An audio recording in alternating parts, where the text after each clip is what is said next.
America के राष्ट्रपति Donald Trump के भारत दौरे के दौरान उनके खाने पाने के लिए खास बर्तन जयपुर में तैयार किए गए हैं। बताया गया कि ट्रंप और उनके परिवार को सोने और चांदी की परत चढ़े बर्तनों में नाश्ता, लंच और डिनर परोसा जाएगा, जिसके लिए खास तौर पर बर्तन तैयार किए गए हैं।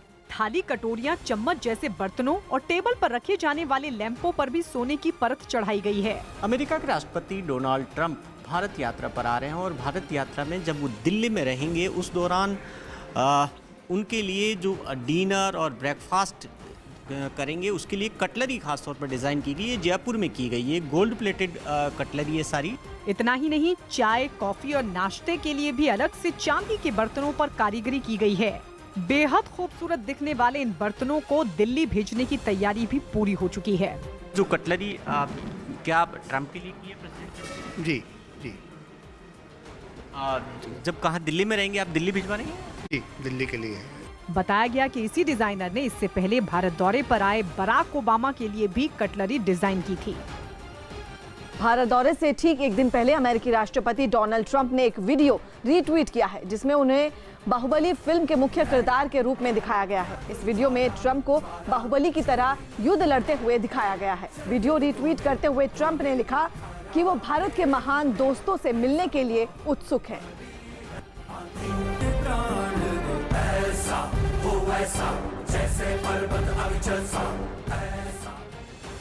अमेरिका के कैलिफोर्निया प्रांत में नशे में धुत 27 साल की लड़की ने सड़क पर ऐसी कार चलाई कि हाहाकार मच गया। इसी बेकाबू रफ्तार से हुए हादसे की डरा देने वाली तस्वीरें सीसीटीवी में कैद हुई।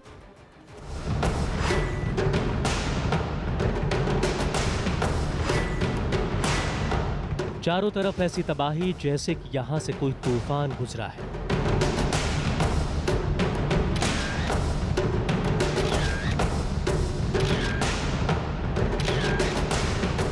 पेड़ पौधे टूट चुके हैं, पत्थर ठिकाने पर नहीं है और आधी रात के सन्नाटे में यहां खड़ी कारों पर जैसे कहर टूट पड़ा है।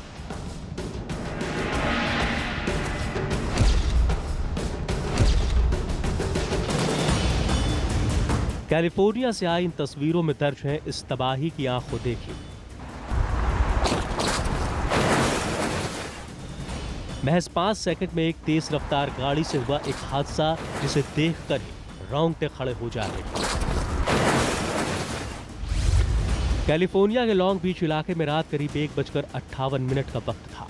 अंधेरे को चीरती एक BMW कार अचानक स्क्रीन पर नजर आती है। 5 सेकंड पूरे होने से पहले एक हादसा हुआ और कार हवा में उड़ती नजर आ रही है। 5 सेकंड में हुआ यह भयावह हादसा एक नहीं 3 सीसीटीवी कैमरों में कैद हुआ है। दूसरे कैमरे में कैद हादसे की तस्वीर से पता चलता है कि यह हादसा आखिर हुआ तो हुआ कैसे। इस दूसरे वीडियो में कार सामने से आती हुई दिखती है, चौराहे पर मौजूद किसी चीज से टकराकर हवा में उछल जाती है और फिर वीडियो के इस हिस्से में जमीन पर गिरती नजर आती है। इस दूसरे वीडियो को फ्रेम दर फ्रेम देखने पर पता चलता है कि हादसे के पीछे थी कार की बेकाबू रफ्तार।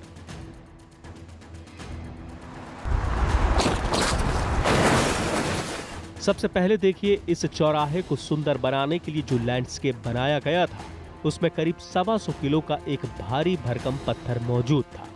दूसरी तरफ से एक बेकाबू BMW तेजी से आई और इसी पत्थर से सीधे टकरा गई।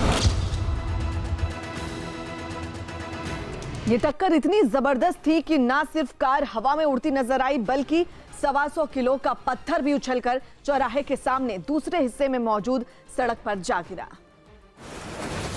इतने भयानक हादसे के बाद उस कार का क्या हुआ? हादसे के फौरन बाद की कहानी कैद हुई है तीसरे कैमरे में। इस वीडियो में कार हवा में उड़ती हुई नजर आ रही है और पल भर में ही जमीन पर गिरकर कैमरे के फ्रेम से बाहर निकल जाती है। वीडियो के फ्रेम से कार तो निकल गई लेकिन पत्थर वहां मौजूद एक दूसरी कार से जा टकराया। इन तस्वीरों को एक बार फिर देखिए और अंदाजा लगाइए इतनी भयानक टक्कर के बाद इस गाड़ी को चला रहे शख्स के साथ क्या गुजरा होगा। तो ये तस्वीर देखिए, ये उसी BMW कार की तस्वीर है जिसकी रफ्तार बनी है हादसे की वजह। इसे देखकर इसे चला रहे शख्स का सही सलामत होना किसी चमत्कार से कम नहीं था, लेकिन हादसे के बाद 27 साल की लड़की अपनी गाड़ी से सही सलामत बाहर आकर बैठ गई।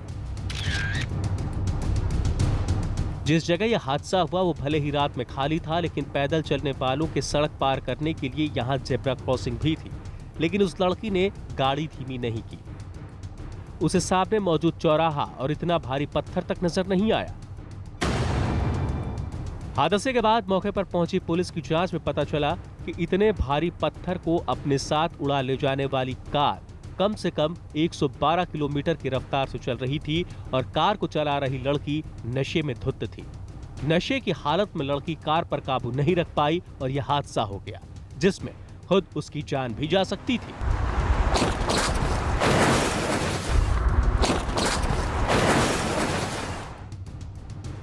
दिल्ली के जाफराबाद में मेट्रो स्टेशन पर रात से ही भारी संख्या में लोग जमा हैं। ये लोग नागरिकता कानून के विरोध में प्रदर्शन करने के लिए वहां जुटे और रात से ही मेट्रो स्टेशन के बाहर बैठे हैं।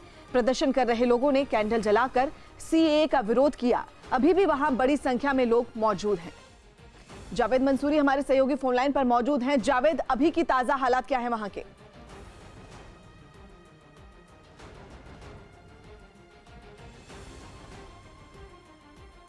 आपको बता दें, दिल्ली के जाफराबाद में ये लोग बैठे हुए हैं स्टेशन पर। रात से ही भारी संख्या में लोग जमा हैं। ये लोग नागरिकता कानून के विरोध में प्रदर्शन करने के लिए वहां जुटे और रात से ही मेट्रो स्टेशन के बाहर बैठे हुए हैं। प्रदर्शन कर रहे लोगों ने कैंडल जलाकर सीएए का विरोध किया और अभी भी वहां बड़ी संख्या में लोग मौजूद हैं। दिल्ली के जाफराबाद का ये पूरा मामला है, जहां मेट्रो स्टेशन के बाहर सीएए के विरोध में लोग डटे हुए हैं। भारी संख्या में लोग जमा हैं और पुलिस भी वहां पर मौजूद है। सुरक्षा के पुख्ता इंतजाम किए गए हैं। आपको बता दें, ये लोग नागरिकता कानून के विरोध में प्रदर्शन करने के लिए वहां जुटे और रात से ही मेट्रो स्टेशन के बाहर बैठे हुए हैं। पुलिस भी वहां पर मौजूद है। प्रदर्शन कर रहे लोगों ने कैंडल मार्च निकाला, जिसमें बड़ी संख्या में महिलाओं के साथ साथ छोटे बच्चे और पुरुष भी शामिल थे। अभी भी ये लोग वहां पर बड़ी संख्या में मौजूद हैं और पुलिस भी वहां पर तैनात है ताकि कोई अनहोनी ना हो। दिल्ली के जाफराबाद का ये इलाका है जहां मेट्रो स्टेशन के पास ये लोग जमा हुए हैं। सुप्रीम कोर्ट की तरफ से नियुक्त मध्यस्थों में एक मध्यस्थ साधना रामचंद्रन ने इस मामले का हल ढूंढने की चौथी दिन कोशिश की। इसके लिए उन्होंने शाहीन बाग के प्रदर्शन में बैठी महिलाओं से खासकर बातचीत की। क्योंकि वहां हो रहे प्रदर्शन में महिलाएं बढ़ चढ़कर हिस्सा ले रही हैं। इस दौरान साधना रामचंद्रन सड़क खोलने के उपायों पर महिलाओं से चर्चा करती दिखी। साधना रामचंद्रन यहाँ पर पहुंची, एक 7 सूत्रीय कार्य जो मांगे हैं वो लिखकर ले गई है। पहले तो तस्वीरें मैं आपको दिखाऊं शाहीन बाग की। यहाँ आप देखेंगे कि तमाम जो प्रदर्शनकारी हैं वो लगातार बैठे हुए हैं। साधना रामचंद्रन ने इस बात को भी खारिज कर दिया कि प्रदर्शनकारियों को सड़क से हटकर पार्क में जाने का कोई प्रस्ताव दिया गया है। ये जो बहन ने कहा कि मैं कह रही हूँ पार्क में चले जाइए, मैंने कभी नहीं कहा। और ये गलत फहमियां जो है ना, ये हम लोगों को तोड़ती हैं। वहीं प्रदर्शनकारी 70 दिन से बंद पड़ी सड़क नहीं खोलने पर अड़े रहे और एक बार फिर सुप्रीम कोर्ट से सीएए को रद्द करने की अपील की। रोड खुलवाना इम्पोर्टेंट नहीं, इम्पोर्टेंट है कि आप जो ये एक्ट है उसको खत्म करना है। आप एक्ट खत्म करेंगे, रोड अपने आप खुल जाएगा। शाहीन बाग के करीब ही एक दूसरा रास्ता जो जामिया से नोएडा की तरफ जाता है उसे खोल दिया गया है। हालांकि ये मेन सड़क नहीं है, लेकिन इस रास्ते के खुल जाने से जामिया नगर की तरफ से नोएडा जाने वाले और फरीदाबाद जाने वाले लोगों को सहूलियत होगी। रास्ता खुलने के बाद वहां के रहने वाले लोगों ने खुशी जताई और सड़कों पर जश्न मनाया। शाहीन बाग की मेन सड़क अभी भी बंद है और वहां नागरिकता कानून के खिलाफ प्रदर्शनकारियों का प्रदर्शन जारी है।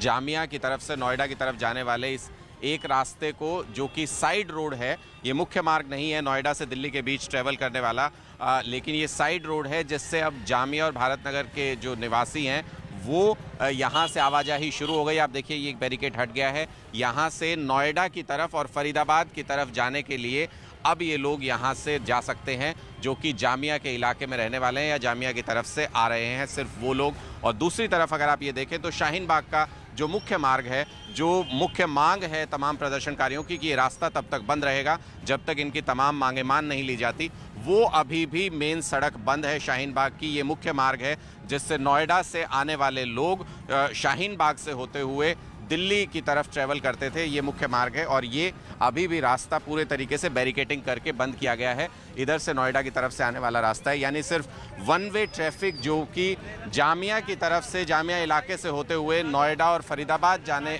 वाले लोग हैं, वो वन वे ट्रैफिक खोला गया है फिलहाल। हमारी वजह से बिल्कुल बंद नहीं था, क्यों आज जिस तरीके से प्रदर्शनकारियों ने हेल्प करी है पुलिस के द्वारा और ये रास्ता खोला गया है। आपको लगता है कि प्रशासन पर दबाव पड़ा, ये जो 3-4 दिन से लगातार बात चल रही है और उसकी वजह से ही खुला? क्योंकि अब लोग तो देख रहे हैं ना कि क्या गलत क्या सही है। विश्व हिंदू परिषद ने शाहीन बाग में नागरिकता कानून के खिलाफ प्रदर्शन कर रही महिलाओं पर तंज कसा है। विश्व हिंदू परिषद के नेता सुरेंद्र जैन ने कहा कि शाहीन बाग में धरने पर बैठी महिलाएं सिर्फ मुखौटा हैं। उन्होंने कहा कि धरने के पीछे देश के खिलाफ साजिश की जा रही है। आप मानते हैं, क्या मानते हैं इस बयान के पीछे क्या उनकी चाल रही होगी, क्या उनकी मंशा रही होगी? पठान जैसे लोग ऐसे पहले भी बयान आ चुके हैं। उनका इरादा 1947 को दोहराने का है। ये मुस्लिम समाज को डायरेक्ट एक्शन की धमकी के माध्यम से सड़कों पर उतारना चाहते हैं, हिंदू समाज को आतंकित करना चाहते हैं और मुस्लिम समाज का एक बड़ा वर्ग उनकी इस धमकी को लागू करने की कोशिश कर रहा है। आपने देखा होगा, जैसे ही सीए पारित होता है तुरंत गजवाए हिंद और हिंदुओं की कब्र खुदेगी, इस तरह के नारे लगने देश भर में शुरू हो जाते हैं। वो प्रयोग इनका सफल हो गया।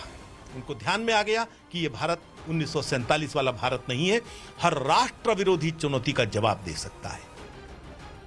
टेलीविजन न्यूज और ब्रॉडकास्टर्स को सम्मानित करने वाली संस्था ENBA ने 2019 के लिए अवार्ड्स दिए, जिसमें न्यूज 18 ने अपनी धाक जमाते हुए 35 अवार्ड्स अपने नाम कर लिए। न्यूज 18 इंडिया को अलग अलग कैटेगरीज में कई अवार्ड्स मिले, जिसमें न्यूज 18 इंडिया के शो 100 बात की एक बात को बेस्ट करंट अफेयर शो की कैटेगरी में अवार्ड मिला। Give it up for News 18 India, 100 बात की एक बात। News 18, there were quite a handful of you who were here. Come on, make some noise for your team. News 18 India के show भैया जी कहिन को बेस्ट टॉक की कैटेगरी में अवार्ड से नवाजा गया। भैया जी कहिन is the name of the program. News 18 India. Make some noise, ladies and gentlemen, for News 18 India. और हिंदी भाषा के best early prime time show का अवार्ड आर पार और खबर पक्की है शो को मिला। News 18 India, Aar Paar, that is what you are getting the award right here for. आर पार कर दिया है आपने अवार्ड की। Thank you so much. और ये अवार्ड मुझे लगता है कि पूरी टीम के लिए है, न्यूज़ 18 इंडिया की। News 18 India, can you please put your hands together? इसके साथ ही न्यूज 18 इंडिया के दीपक रावत को बेस्ट यंग जर्नलिस्ट का अवार्ड मिला। Professional of the Year, Editorial Hindi. And the winners are Deepak Rawat, News 18 India.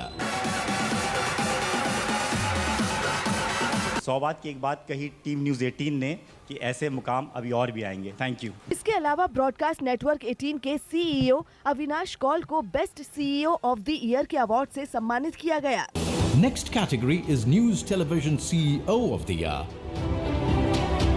And the winner is Avinash Kaul, Network 18. Please put your hands together for him, ladies and gentlemen. वहीं अंग्रेजी भाषा में CNN news 18 को best early prime time show award मिला है। इसके अलावा CNN news 18 को कई कैटेगरीज में अवार्ड्स मिले, जिसमें अंग्रेजी भाषा में best late prime time show का अवार्ड एपिक सेंटर को मिला। Next up category is Best Late Primetime Show English, CNN News 18.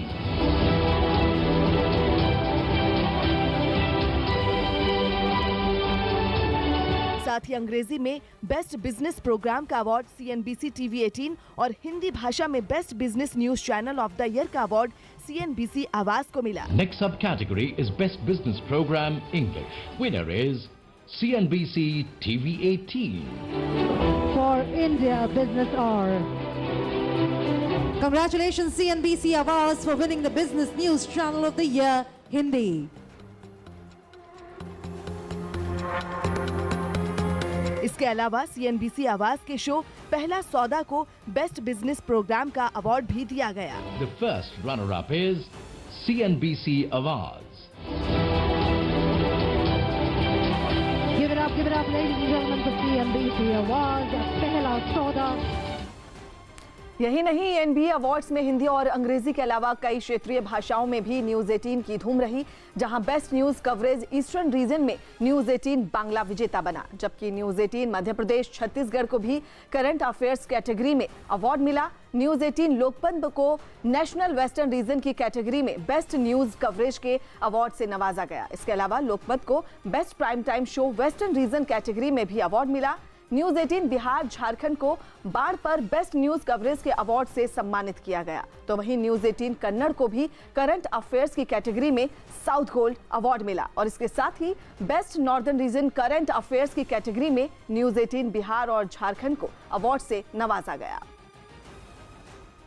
Pakistan ने एक बार फिर सीमा पार से भारी गोलाबारी की है। पाकिस्तान की तरफ से जम्मू कश्मीर के कुपवाड़ा, तंगधार और पुंछ में भारी गोलाबारी की है। पाकिस्तान की तरफ से दागे गए गोलों से पुंछ में एक पहाड़ी पर आग भी लग गई। वहां सीमा पार बने रिहायशी इलाकों में रहने वाले लोग पाकिस्तान की लगातार गोलाबारी से दहशत में हैं। हालांकि भारतीय सेना भी पाकिस्तान की फायरिंग का मुंह तोड़ जवाब दे रही है।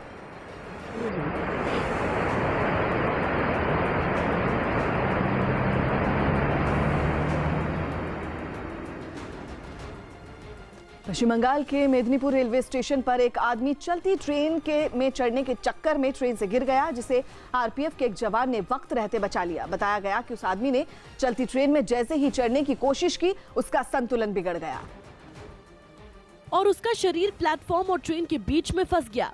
कुछ सेकंड के लिए तो लगा कि वो पटरी पर गिर जाएगा, लेकिन उसने अपने आधे शरीर को किसी तरह प्लेटफॉर्म पर रोके रखा।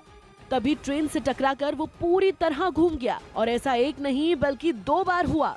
और इससे पहले कि वो ट्रेन के नीचे चला जाता, आरपीएफ का एक जवान दौड़ता हुआ वहां पहुंचा और उसने उसका पैर पकड़कर उसे अपनी ओर खींच लिया। हालांकि तब तक वो ट्रेन भी रुक चुकी थी। इसके बाद वो आदमी धीरे से उठकर बैठ गया। उसकी जान तो बच गई थी, लेकिन वो बुरी तरह घायल हो चुका था और फिर जमीन पर ही लेट गया। उसे देखने के लिए लोगों की भीड़ जुट गई। महाराष्ट्र के नांदेड़ में शिवसेना के कुछ कार्यकर्ताओं ने AIMIM नेता वारिस पठान के खिलाफ प्रदर्शन किया। 4 दिन पहले वारिस पठान ने कर्नाटक के कलबुर्गी में CAA के विरोध में हुई रैली में पहुंचे थे, जहां उन्होंने शाहीन बाग के प्रदर्शन पर बात की थी और केंद्र सरकार पर निशाना साधते हुए विवादास्पद बयान दिया था। अभी तो सिर्फ शेरनियां बाहर निकली है और तुम्हारे पसीने छूट गए, और समझ लो अगर हम लोग साथ में आ गए तो क्या होएगा। 15 करोड़ है मगर 100 के ऊपर भारी है, याद रख लेना ये बात। वारिस पठान के इसी बयान पर सियासत गर्मा गई और महाराष्ट्र के नांदेड़ में शिवसेना के कार्यकर्ता उनके विरोध में सड़क पर उतर आए और वारिस पठान का पुतला फूका। पुतला जलाते वक्त आग की चिंगारी ने एक प्रदर्शनकारी को भी चपेट में ले लिया, लेकिन समय पर उसे बुझा लिया गया। इससे पहले प्रदर्शनकारी ने उनके खिलाफ जमकर नारेबाजी की। मुर्दाबाद, मुर्दाबाद, मुर्दाबाद। इसके बाद प्रदर्शनकारियों ने वारिस पठान के खिलाफ जुलूस निकाला और अपनी शिकायत लेकर थाने पहुंच गए। 24 फरवरी को अमेरिकी राष्ट्रपति ट्रंप के दौरे से पहले अहमदाबाद में स्कूलों में गरबे की जमकर तैयारियां की जा रही हैं। ट्रंप के रोड शो के दौरान अलग अलग 50 स्टेज पर सांस्कृतिक झांकियां पेश की जाएंगी। इसके अलावा मोटेरा स्टेडियम में भी करीब 2 घंटे का सांस्कृतिक कार्यक्रम होगा, जिसके लिए अहमदाबाद के गुजराती और अंग्रेजी माध्यम के कई स्कूलों में जोरदार तरीके से तैयारियां की जा रही हैं। शहर के कई स्कूलों में पिछले कई दिनों से बच्चे ट्रंप के कार्यक्रम के लिए तैयारियां कर रहे हैं।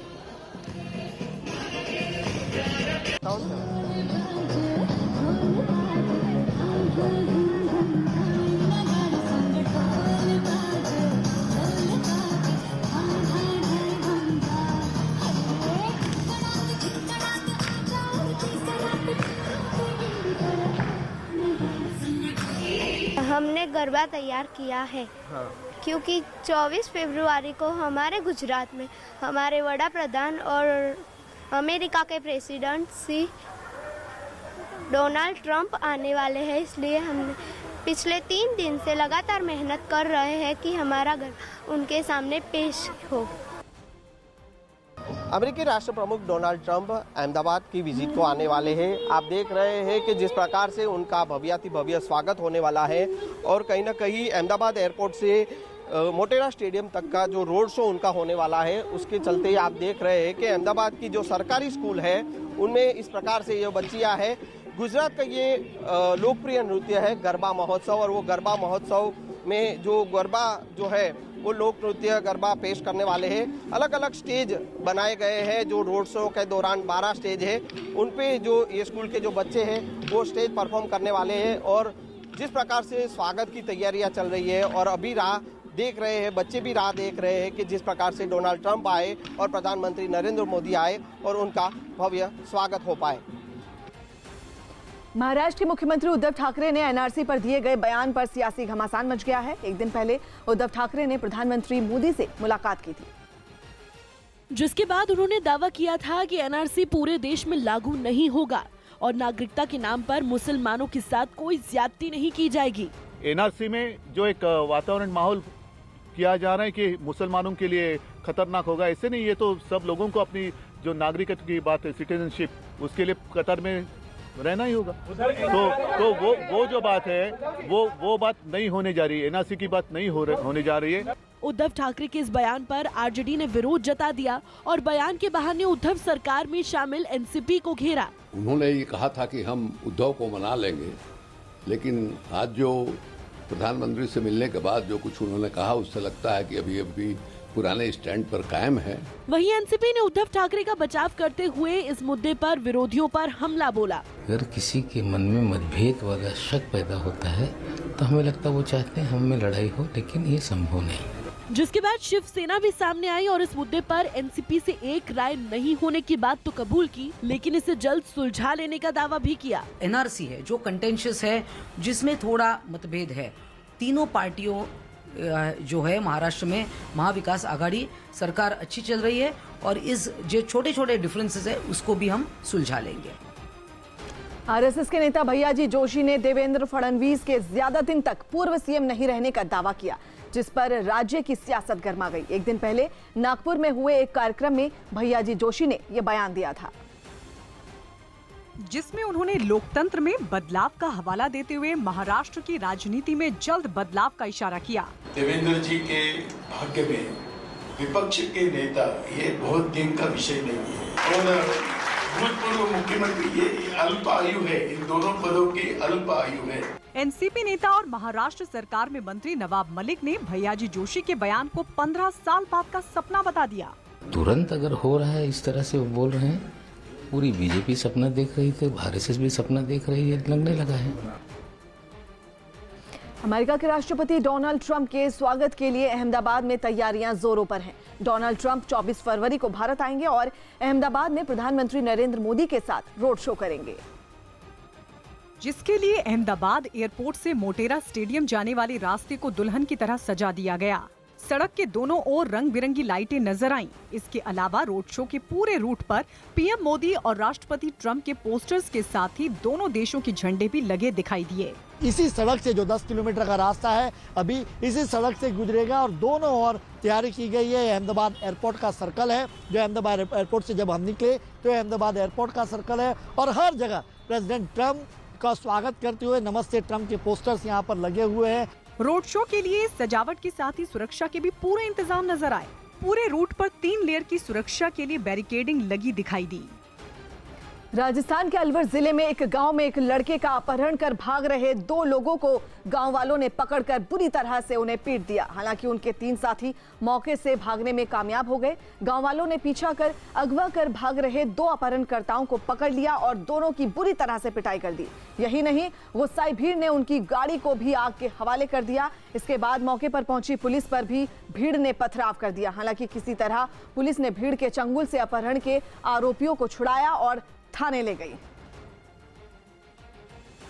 आपके साथ कोई मारपीट की इन्होंने? हाँ, ये देखो ना, बहुत बार बटका का कमर फसल। ये देखिए इनके साथ कितनी मारपीट हुई। बहुत मारपीट, डंडे गाड़ी में डंडा पड़े जी, बहुत जी, हथियार भी है उनके पास। तो उसके बाद में क्या किया इन्होंने? मेरे मारपीट लगाई है। कितने लोग थे टोटली? 5 लोग हैं। भवानी हमारे सहयोगी इस वक्त फोन लाइन पर जो मौजूद हैं। भवानी, क्या रहा ये पूरा मामला और कौन थे वो लोग जो इस शख्स को लेके जा रहे थे अपने साथ? देखिए, देर रात का मामला है और ये 5 लोग थे जो इसका अपहरण कर रहे थे। इसका किडनैप क्यों किया जा रहा था अभी ये पुलिस जांच कर रही है। लेकिन जैसे ही उसको अपहरण कर लेकर जा रहे थे और जब वो चिल्लाया, उस दौरान गांव वाले इकट्ठे हो गए और उसके बाद में किसी तरीके से कार को गांव वालों ने घेर लिया और उसके बाद में जो अपहरण करता है उनको पकड़ लिया। उसके बाद में उनकी पिटाई की, उनके चंगुल से जो विक्टिम था, पीड़ित है, उसको छुड़ा लिया। लेकिन सबसे बड़ा ये हुआ कि पुलिस जब आई थी, जब उन पुलिस को पता लगा था कि उनको इस तरीके से पीटा जा रहा है, तो पुलिस जब पहुंची तो पुलिस पर पथराव किया। मुश्किल से पुलिस ने हालात को काबू में किया। अभी वहां पर फोर्स तैनात की गई है। जो जिनको पीटा गया उनकी हालत काफी गंभीर है, उनको अस्पताल में भर्ती कराया गया। जी, आगे बढ़ते हैं। राजस्थान के जैसलमेर में 3 दलित लोगों के साथ मारपीट का एक वीडियो वायरल हो गया है, जिसमें कुछ लोगों ने दबंगई की सारी हदें पार कर दी। जानकारी के मुताबिक चोरी के शक में 10 से 12 लोगों ने लाठियों से मारपीट की। वीडियो 15 फरवरी का बताया जा रहा है, जिसमें तीनों पीड़ितों को 151 के तहत गिरफ्तार किया गया है, जबकि मारपीट करने वाले लोगों के खिलाफ कोई कार्रवाई नहीं की गई थी। राजस्थान के जैसलमेर ये तस्वीर हम आपको दिखा रहे हैं, जहां पर दबंगई की सारी हदें पार कर दी गई। जानकारी के मुताबिक चोरी के शक में 10 से 12 लोगों ने लाठियों से मारपीट की और शख्स को लहूलुहान कर दिया। 15 फरवरी का ये वीडियो बताया गया है। जैसलमेर में 3 दलित लोगों के साथ मारपीट की गई, जिसका वीडियो अब वायरल हो गया है। गुजरात के वडोदरा में एक तेज रफ्तार ट्रक ने टेम्पो को टक्कर मार दी, जिसमें 11 लोगों की मौत हो गई। जानकारी के मुताबिक ऑटो सवार सभी लोग बारात जा रहे थे, लेकिन बारातियों से भरा टेम्पो रानो और महुवाड़ के बीच पहुंचा तो सामने से आ रहे ट्रक से उसकी टक्कर हो गई। टक्कर इतनी भीषण थी कि टेम्पो के परखच्चे उड़ गए, जबकि आसपास के लोग दौड़कर मौके पर पहुंचे और हादसे की सूचना पुलिस को देने के साथ ही बचाव कार्य में जुट गए।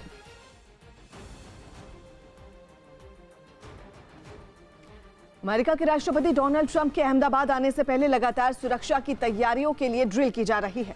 खुद अमेरिकी सुरक्षा बल के जवानों ने अहमदाबाद में सुरक्षा की तैयारियों को परखा। ट्रंप की सुरक्षा काफिले में शामिल एयरफोर्स 1 हेलीकॉप्टर ने हवाई निरीक्षण किया, तो सड़कों पर भी गुजरात पुलिस लगातार रिहर्सल कर सुरक्षा के इंतजाम पुख्ता बनाने में जुटी हुई है।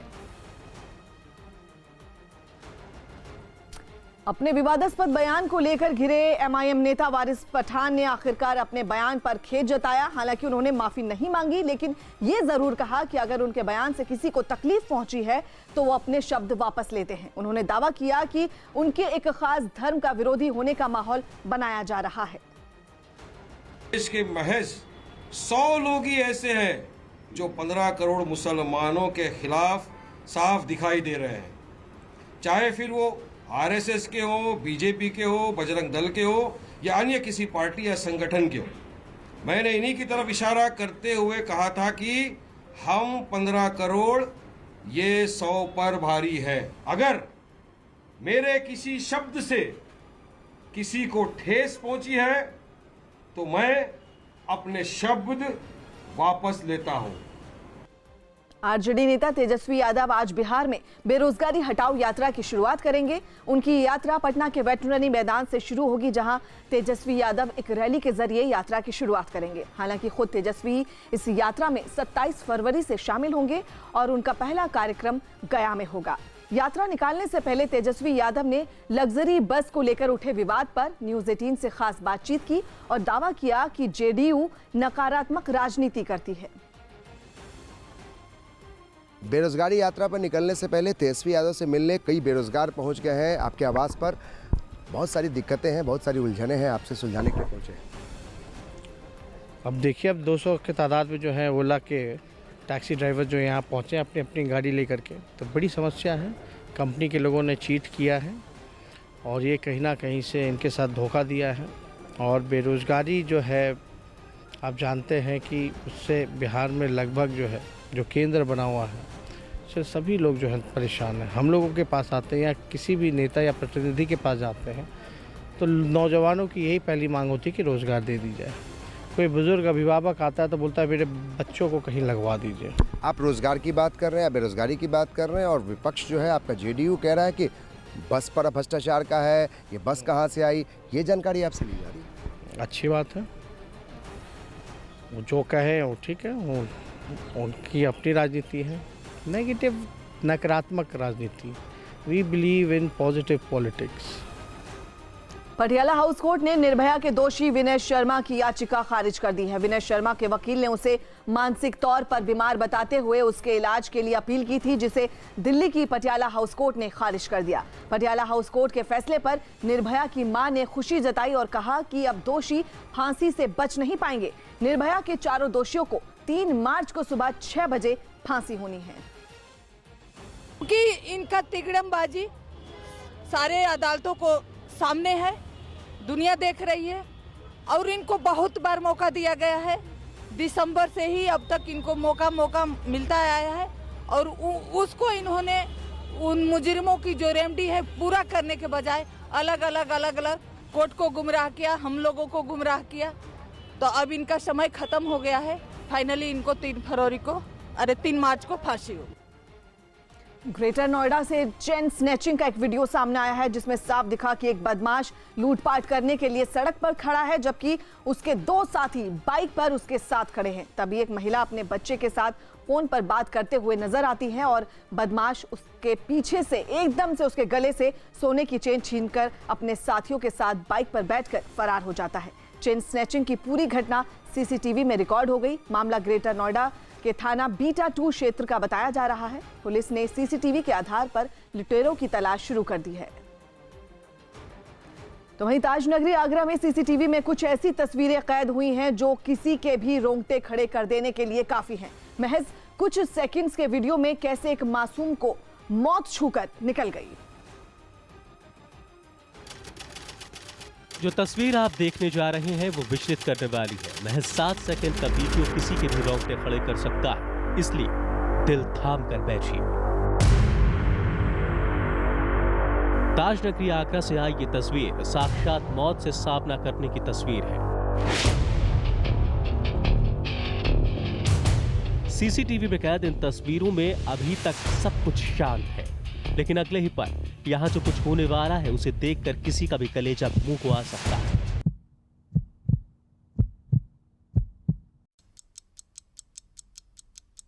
तस्वीरों में पीछे की तरफ एक शख्स अपनी स्कूटी को खड़ा कर रहा है। एक महिला सड़क के किनारे कुर्सी पर बड़े आराम से बैठी, उसके ठीक बगल में एक लड़की भी खड़ी है। इस दौरान एक बिल्ली घर से निकलकर सड़क की तरफ दौड़ती है, लेकिन किसी चीज से डरकर वो वापस लौट जाती है।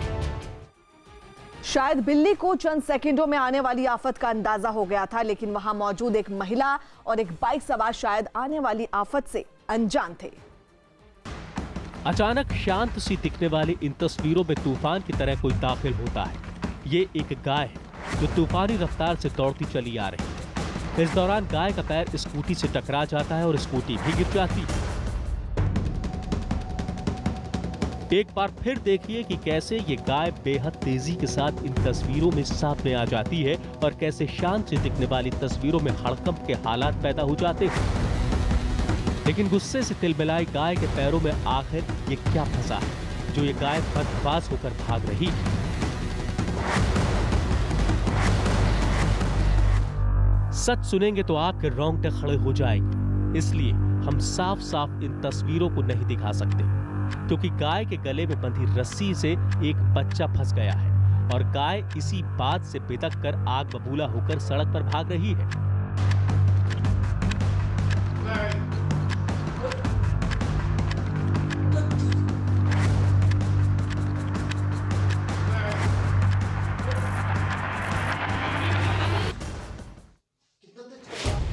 इस दौरान इस हादसे का चश्मदीद बच्चे को बचाने के लिए दौड़ता भी है, लेकिन जब तक वो बच्चे को बचाने के लिए आगे बढ़ता तब तक गाय के गले में बंधी रस्सी से उलझा बच्चा पत्थर से टकराकर घायल हो जाता है।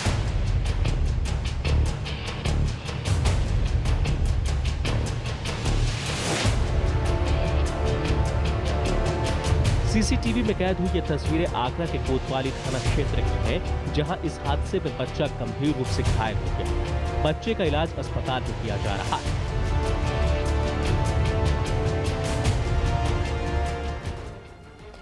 छत्रपति शिवाजी के सम्मान में हुए एक कार्यक्रम का वीडियो वायरल होने पर महाराष्ट्र सरकार में मंत्री नवाब मलिक विवादों में घिर गए। बीजेपी ने इस वीडियो के बहाने नवाब मलिक पर छत्रपति शिवाजी का अपमान करने का आरोप लगाया। क्योंकि वायरल हो रहे वीडियो में नवाब मलिक छत्रपति शिवाजी का जयघोष कर रहे महाराष्ट्र के डिप्टी सीएम अजीत पवार और दूसरे नेताओं के बीच चुपचाप खड़े नजर आए। छत्रपति शिवाजी महाराज की जय। बीजेपी ने नवाब मलिक की चुप्पी के बहाने एनसीपी के साथ महाराष्ट्र की सत्ता पर काबिज शिवसेना पर भी हमला बोला। सब नेताओं के बीच में नवाब मलिक चुप है, क्या कारण क्या? ये राष्ट्रवादी ने स्पष्ट करना होगा कि उनके नेता चुप क्यों है, क्यों छत्रपति शिवाजी महाराज का नाम उनकी जुबान पे नहीं आ रहा। नवाब मलिक ने वायरल हो रहे वीडियो को बीजेपी की साजिश बता दिया। 2 वर्ष पहले हम शिव स्वराज यात्रा निकालते समय पार्टी के सभी नेता रायगढ़ के किले पे गए थे। वहाँ पे फोटो उतारते समय हम नज़दीक खड़े थे और धनंजय मुंडे ने घोषणा दी, शिवाजी महाराज की जय। मैंने जवानी जय कहा, हाथ ऊपर नहीं किया। अमेरिका के राष्ट्रपति डोनाल्ड ट्रंप के भारत दौरे से पहले ही सियासत तेज हो गई है। कांग्रेस महासचिव प्रियंका गांधी ने ट्रंप के दौरे पर हो रहे खर्चे का मुद्दा उठाया और एक ट्वीट के जरिए इस दौरे की तैयारियों पर 100 करोड़ के खर्च का दावा किया। यही नहीं, प्रियंका ने अपने ट्वीट में सरकार पर खर्च की जानकारी छिपाने का भी आरोप लगाया। प्रियंका गांधी के इन आरोपों पर बीजेपी ने भी तुरंत पलटवार किया। इतना पैसा कैसे खर्च हो गया, ये इस डांस में ऐसे पैसे कैसे खर्च हो गए, ये कैसे बेतुके सवाल है। मुझे तो कभी कभी शक होता है कि ये कांग्रेस पार्टी लगता है जो स्टेडियम इत्यादि बना है उसकी भी पैसे कैलकुलेशन करके पूछ रही है कि ये पैसा आपने ट्रंप के लिए खर्चा किया है। जैसलमेर में दलितों के खिलाफ भीड़ की हिंसा का वीडियो वायरल हो गया।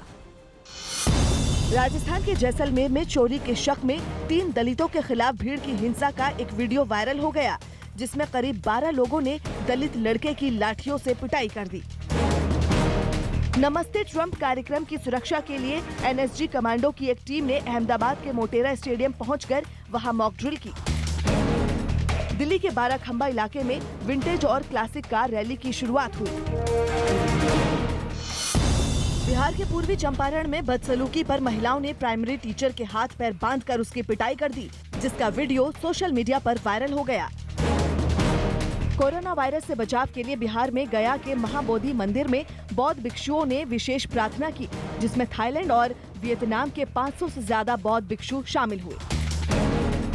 मध्य प्रदेश के शिवपुरी में एक लड़की अपने प्रेमी से शादी की मांग को लेकर पानी की टंकी पर चढ़ गई, जिसे काफी समझाने के बाद नीचे उतार लिया गया। मध्य प्रदेश के धार में जय किसान कर्ज माफी योजना के तहत 4,389 किसानों का 31 करोड़ 29 लाख का कर्ज माफ कर दिया गया। बिहार के दरोगा भर्ती परीक्षा का पेपर लीक होने से नाराज छात्रों ने मुख्यमंत्री नीतीश कुमार के गायब होने का पोस्टर लगाया। राजस्थान के चूरू में 21 जनवरी को लोकार्पण होने वाले आयुर्वेद अस्पताल में ताला जड़ दिया गया। अंडरवर्ल्ड डॉन रवि पुजारी को पुलिस ने हिरासत में ले लिया है। भारतीय जांच एजेंसियों की मदद से माफिया रवि पुजारी को पश्चिमी अफ्रीका के सेनेगल से हिरासत में लिया गया है। अब जांच एजेंसियां रवि पुजारी को भारत लाने की तैयारियों में जुटी हुई हैं। खबर है कि रवि पुजारी को डिपोर्ट करके भारत भेजा जाएगा। एमपी के इंदौर में एक आदमी ने सरेआम एक लड़की के साथ मारपीट की। बताया गया कि हॉस्टल में रहने वाली ये लड़की गली में खड़ी होकर अपने किसी दोस्त से बात कर रही थी, जिस पर आदमी ने ऐतराज जताया और फिर उनके बीच बहस शुरू हो गई। इसके बाद आदमी ने लड़की के साथ मारपीट की। इसके पहले उनकी लड़की के साथ काफी देर तक बहस होती रही। इसके बाद ये आदमी लड़की का हाथ पकड़कर उसे पीटने लगा। इस दौरान वहां कई लड़कियां मौजूद थी, जिन्होंने बीच बचाव कर लड़की को बचाया। बाद में लड़कियों ने आदमी के खिलाफ पुलिस के पास शिकायत दर्ज करवा दी। हॉस्टल के सामने खड़े होके कुछ लड़के लड़कियां आपस में कुछ बातें कर रहे थे। इस बात को लेकर इसमें जो आरोपी है अमरजीत सिंह, जो वहीं हॉस्टल के आसपास ही उसका मकान है, उसने ऑब्जेक्शन लिया तो कुछ बहस हुई। इसने लड़के के साथ में पहले मारपीट करी, फिर लड़कियों ने विरोध किया तो लड़कियों के विरोध करने पर ये हॉस्टल के अंदर घुस के ये मानसी गर्ग नाम की लड़की है, उसके साथ में मारपीट किया है। दिल्ली के जवाहरलाल नेहरू स्टेडियम में सचिन तेंदुलकर ने दिल्ली मैराथन को हरी झंडी दिखाई। ये मैराथन 4 कैटेगरी में बांटी गई है, जबकि जवाहरलाल नेहरू स्टेडियम से शुरू हुई ये marathon India gate, Rashtrapati Bhavan और राजपथ होते हुए निकलेगी।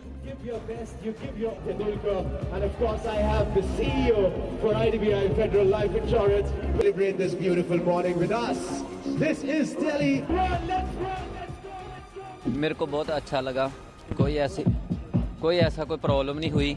और लास्ट में थोड़ी सी ना पब्लिक की वजह से ना वो थोड़ा सा हुआ इधर उधर। मैं पंजाब का हूँ, लेकिन आर्मी स्पोर्ट्स इंस्टीट्यूट में हम ट्रेनिंग करते हैं। 42 किलोमीटर फुल मैराथन में लिया था, उसका आज मैं फर्स्ट हुआ हूँ। मेरे को बहुत अच्छा लगा। गाजियाबाद के खोड़ा थाना इलाके में पुलिस और बाइक सवार बदमाशों के बीच मुठभेड़ हुई है। मुठभेड़ के दौरान पुलिस ने 15,000 के इनामी बदमाश को गिरफ्तार किया है। पुलिस की गोली से एक बदमाश घायल हुआ है, जबकि उसका दूसरा साथी मौके से फरार हो गया। इस बदमाश के बारे में जब जानकारी किया गया तो इसका नाम ये एक अंतर जनपदीय स्तर का शातिर गैंगस्टर लुटेरा है, मनोज उर्फ गुड्डू उर्फ संतोष। ये मूलतः अंबेडकर नगर का रहने वाला है और हाल फिलहाल अभी दिल्ली का निवासी है।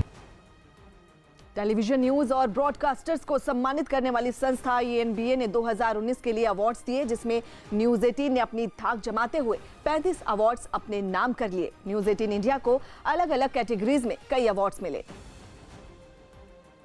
जिसमें न्यूज 18 इंडिया के शो 100 बात की एक बात को बेस्ट करंट अफेयर शो की कैटेगरी में अवार्ड मिला। Give it up for News 18 India, 100 बात की एक बात। News 18, there were quite a handful of you who were here. Come on, make some noise for your team. News 18 India के show भैया जी कहिन को बेस्ट टॉक की कैटेगरी में अवार्ड से नवाजा गया। भैया जी कहिन is the name of the program. News 18 India. Make some noise, ladies and gentlemen, for News 18 India. और हिंदी भाषा के best early prime time show का अवार्ड आर पार और खबर पक्की है शो को मिला। News 18 India, Aar Paar, that is what you are getting the award right here for. आर पार कर दिया है आपने अवार्ड की। Thank you so much. और ये अवार्ड मुझे लगता है कि पूरी टीम के लिए है, न्यूज़ 18 इंडिया की। News 18 India, can you please put your hands together? इसके साथ ही न्यूज 18 इंडिया के दीपक रावत को बेस्ट यंग जर्नलिस्ट का अवार्ड मिला। Professional of the Year Editorial Hindi, and the winners are Deepak Rawat, News 18 India. 100 बात की एक बात कही टीम न्यूज़ 18 ने कि ऐसे मुकाम अभी और भी आएंगे। Thank you. इसके अलावा ब्रॉडकास्ट नेटवर्क 18 के CEO अविनाश कौल को best CEO of the year के अवार्ड से सम्मानित किया गया। Next category is News Television CEO of the Year. And the winner is Avinash Kaul, Network 18. Please put your hands together for him, ladies and gentlemen. वहीं अंग्रेजी भाषा में CNN news 18 को best early prime time show award मिला है। इसके अलावा CNN news 18 को कई कैटेगरीज में अवार्ड मिले, जिसमें अंग्रेजी भाषा में best late prime time show का अवार्ड एपिक सेंटर को मिला। Next up category is Best Late Primetime Show English, CNN News 18.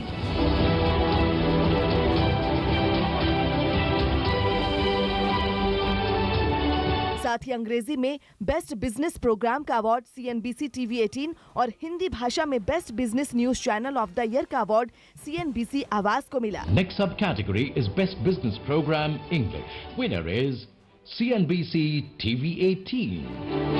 For India Business Hour. Congratulations CNBC Awards for winning the Business News Channel of the Year, Hindi. इसके अलावा CNBC आवाज के show पहला सौदा को best business programme का award भी दिया गया। The first runner-up is CNBC Awaz. Give it up, ladies and gentlemen, for CNBC Awards. पहला सौदा